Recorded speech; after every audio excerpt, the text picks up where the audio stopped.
Here we go. Welcome back. Welcome back to What's in Your Leadership Backpack.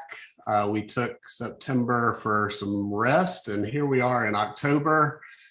And we had some intention to rest and did some resting. And also, we've been working with some of our favorite teams. Yeah, so we wanted to take a minute to share with you, whether we're working with our teams virtually or in person, some of the kind of a meta view of the main things that we do, the components, the elements that are included in a meeting, a retreat, a workshop that we hold with some of our favorite teams.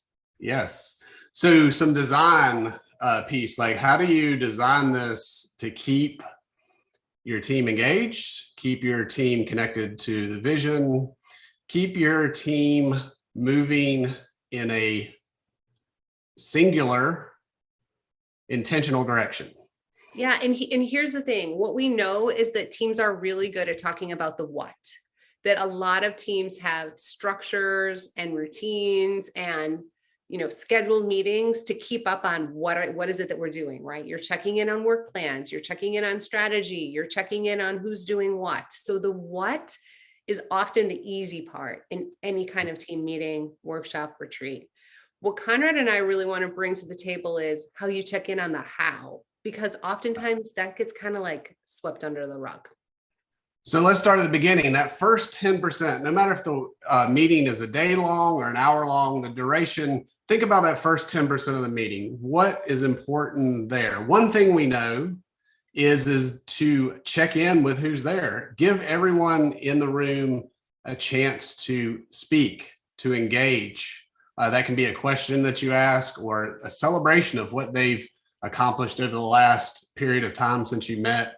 Key element number one in that first 10%, check in. Yeah, that's for the sake of getting everybody's voice in the room. That builds inclusivity, that builds trust right out of the gate. Also in that first 10%, like checking in on that team designed alliance. How are we working together? If there's not a team designed alliance, go back and check out that other video we did way back in some time ago about team designed alliance, basically how we're going to work together. Some key elements of that, Shannon, just refresh us on like the key points there. Yeah, the key points on the design team alliance are, what have we agreed? How do we agree? What are we agreeing to in terms of how we're going to work together? What are sort of our norms? What are our principles in terms of our operating practices when we work together? More specifically, how do we want to be when things are going well? What does that look like? What are our behaviors? And how do we want to be when things are not going well? What are we going to agree to? And how are we going to communicate and relate to each other, be in relationship when things are not going well? And then how do we want to hold ourselves accountable? So this section is really important, right? And there's so many different ways to do a check-in on the Design Team Alliance. And if you haven't done a Design Team Alliance, take the time to do one. It does not take that long. But this is sort of what you want to check in on. Yep, that first 10%. So setting the foundation, setting the container, everybody's in the room, ready to go. That 10% is handled.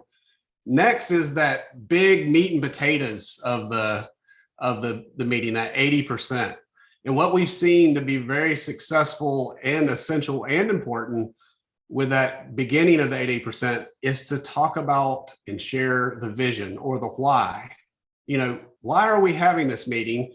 Why are we here as an organization? Why are we a team? Another way to say that is setting the context really clearly about what we're up to today.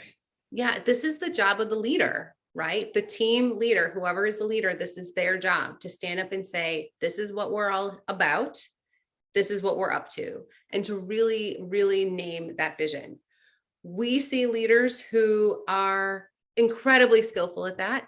And I'm sure you have also seen leaders who are incredibly skilled at that. And we also see leaders who are a little bit uncomfortable for all different kinds of reasons. They're uncomfortable doing that. They say, oh, we did that last year. Oh, I did that last quarter in our all hands meeting, whatever it might be. Conrad and I take a really solid stand on this. You need to get back up and talk about the vision and re-engage people in a meaningful way. Yeah, I love that, Shannon. So that everybody is aligned on where we're going and there's space for that. There's space for that. There's intent for that.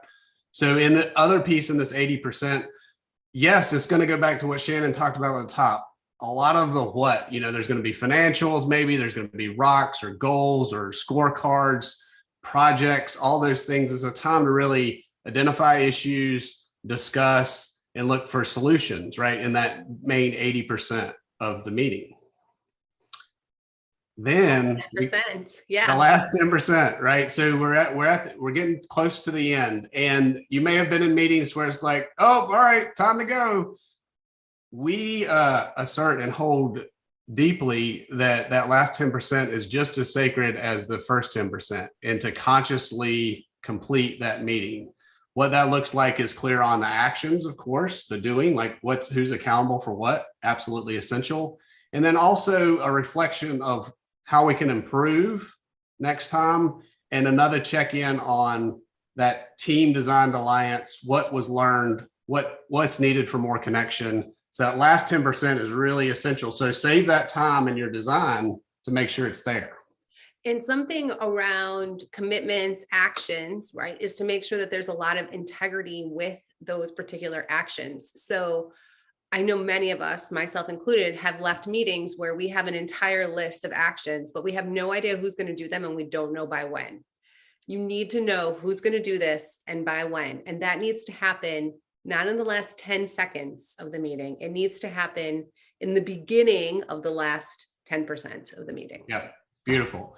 So that's a lot of how to structure a meeting where we've seen successful. We're wildly curious about what you have done in your designs, in your execution of meetings that is successful and really keeps the team connected and engaged and moving forward.